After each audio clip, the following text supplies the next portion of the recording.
What I'm about to say is going to be triggering, and people won't agree with it, but I know a lot of people will. And I'm just going to be real and tell you my opinion. So, Disney's statements for what they made in profits have been revealed. I saw somewhere online they made like 28 billion or something like that. But anyways, this article obviously has the correct info. New records show that Disney have earned a staggering $8 billion in profit on Star Wars since they purchased the franchise back in 2012. In a presentation made public via the United States Securities and Exchange Commission website, some financial data regarding the Walt Disney Company was revealed, highlighting the massive profits brought in from a galaxy far, far away. The company revealed that they have made $12 billion from the Star Wars franchise in the past 12 years, meaning that Disney has tripled their profits on the series they purchased from creator George Lucas. I got something to say. Disney's control over Star Wars franchise has resulted in 5 theatrically released films, as well as several shows on Disney Plus, as well as the entire destruction of George Lucas's saga. 3 of these films were the sequel trilogy, the highly anticipated yet divisive. Of course, they were highly anticipated. You hadn't had a Star Wars movie in 10 years? New chapter in the Skywalker saga. The trilogy concluded in 2019 with the rise of Skywalker. Since then, Disney has shifted their focus primarily towards television. The company commissioned the franchise's first live-action show, an idea that George Lucas himself was pursuing before he sold the rights. He was also doing Episode 7, if you didn't know. He was going to actually do Episode 7 to make sure that his story would be told, because then Disney would have to do 8 and 9. But he didn't. So they bought it before that.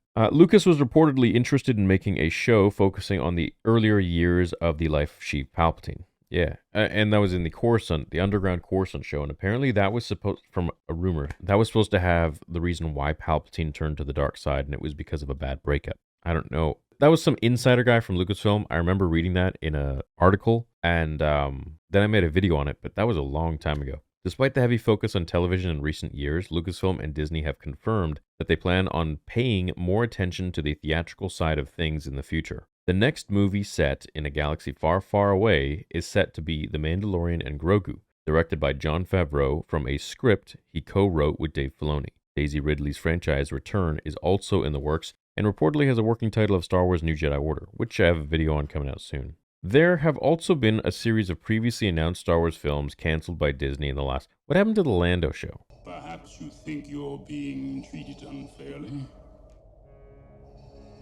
And there was like a droid show, which was brought some criticism from fans. Despite that, one of these amazingly shelved projects, Rogue Squadron, is reportedly back in development at the studio, which nobody seemed to care about. Made a video on it. No one cared. They're like, whatever. Who cares? Okay, so here it says they made an $8 billion profit, and then here it says they made $12 billion from the Star Wars franchise.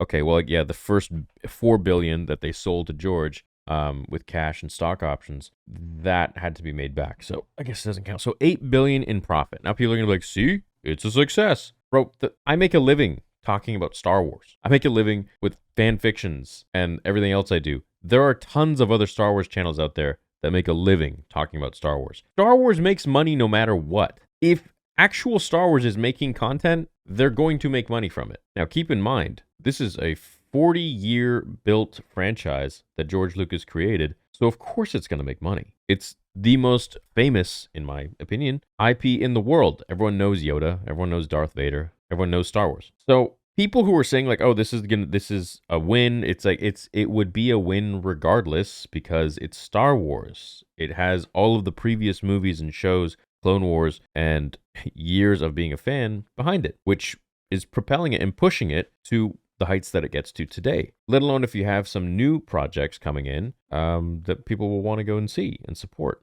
or check out because they invested their whole life in the previous line of movies. So yeah, I think, the whole argument with 2015 Force Awakens making, what was it, $2 billion? It's like, well, of course, that was the first Star Wars movie after George Lucas sold it.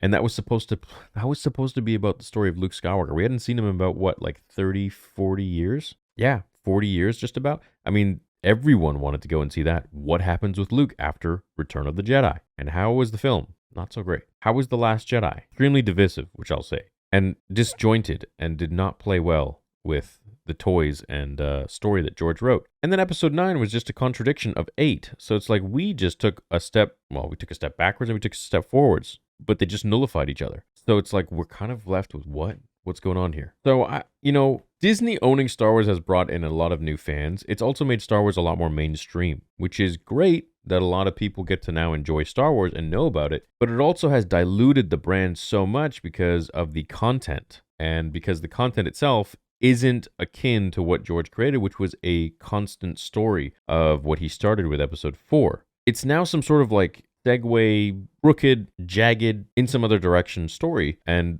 it has lost that magical feel that it once had. At least, when Star Wars was in George's hands, of course there were critics, but it never lost that magical feel of a galaxy far, far away. Whereas now it has. People are so pulled out that they're noticing things that don't have to do with the story. Before, people were arguing about the story. Well, he wouldn't do this. It doesn't make sense. It's like, well, yeah, but at least you're talking about the story, right? At least you're like entranced within the actual. Well, they didn't even say that because it was prequels, so it's like they're just like, oh, this tone is so different, and that it was different. It was much, much different than the original trilogy. Now, this $8 billion profit, I feel like could have been a $20 billion profit. If only they had released more games, 1313, Force Unleashed 3, Battlefront 3. Oh my God, that would have probably made them so much money, I think. Release more movies. This like no movie since 2019 thing or 2018. Like it's what is going on? What's with these people? It makes no sense. You got to be releasing a movie every year. And this whole idea, Kathleen Kennedy first said, oh, Solo bombed because we're releasing too many Star Wars movies. And then Bob Iger says, oh, we got to release more Star Wars movies.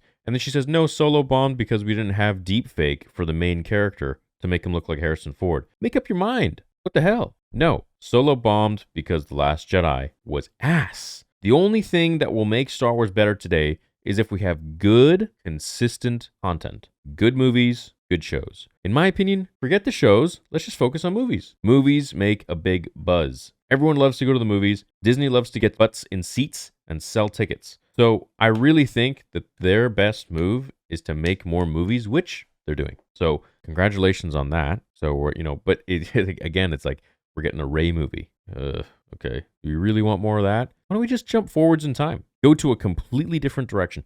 Jump forwards in time or jump all the way back. And, well, at least we're actually getting that. We're jumping all the way back with James Mangold's movie. So that definitely is a step in the right direction. However, I want to jump even further forwards. So let's take episode 9. Let's go like 400 or 500 years after. Completely cut from the Skywalker saga and from anything else that came before it, and we're making something new. They could talk about those characters, sure. They could mention them in passing, in like a bar somewhere, in a cantina, but, nothing to do with them. So I think if they really capitalize on what they know will sell in terms of tickets, subscriptions per month, or merchandise, or whatever it might be, then man, like they could be making $20 billion. If they had turned Galaxy's Edge into a original trilogy theme, because everyone loves the original trilogy, or a prequel trilogy theme, or a mixture of those two with a little bit of sequel trilogy as it came in. Oh my gosh, you'd be making so much money. They probably would have made $8 billion in profit just from the park. And no one wants to really go to Batuu. And if you do, I'm sure you would love it even more if you could go to the Death Star, if you could go to Tatooine, if you could go to Mustafar, if you could go to Hoth, if you could go to Naboo. Like, there's all these different things they could have done. They didn't do it. They made it just the sequel trilogy. So, a lot of people look at this and that want to, root for Disney, which is fine. $8 billion is a lot of money, but it's not a lot of money for Star Wars. Since 2012, they only made $8 billion. I would have expected them to make much more than that, maybe double that, if they had only released the right type of content, played their cards right, and also released a good sequel trilogy that had really good congruent writing, people in the writer's room that actually knew what they were talking about, and people that spoke to each other in between 7, 8, 9. The way it was like this was just so horrendous that nobody really understood the story. One went this way, the other one that way, and then this canceled the other one out. It was just a waste of time. So yeah, hey, congratulations on making a profit on your investment. Let's see what the next 12 years are like, because I think at this point it's not doing as well as it was. And we can just see that with Nielsen views with the shows. And, well, I don't have any proof for this. I can't show you proof, but I have a guy on the inside I have a bunch of guys that, on the inside, I have a bunch of guys that I know who work at Lucasfilm and at Disney and not at the parks. And they've told me a lot of things about sales and this and that, like, you know what? The sequel stuff ain't selling all that much. prequel stuff and OG stuff sells really well. So it just kind of goes to show, like, hey, like, how many sequel trilogy toys and action figures do you see on the shelves? Probably a lot. Probably a lot in clearance. Whereas you don't see as much, nearly as much, for the original trilogy and prequel trilogy. It's kind of just self-explanatory like that. Like, you can also look on YouTube or on, sequels are the most controversial, but I'd say prequels and originals are the most loved. And real diehard fans, not fans that just love it for, a few months and then peace out. Really, really crazy diehard fans that have loved it for decades. So,